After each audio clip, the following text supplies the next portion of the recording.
relative to the definition of the income statement, what we're all familiar with is income statement minus direct expenses is equal to our gross profit. The second half of that income statement is indirect construction expenses, which we've defined already, minus our overhead, and that leaves us with our net profit.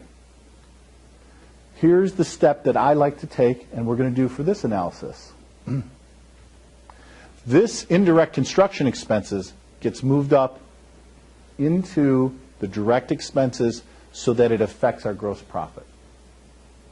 Because these are expenses that if we were pulling back, we have to pull back a great deal, and we want to keep a consistent gross margin on our jobs and a consistent overhead administrative cost so that we can control what's happening in terms of how much business we're getting and how much business we have to get or how much costs we have to cut in order to make a good decision or keep our business up and running.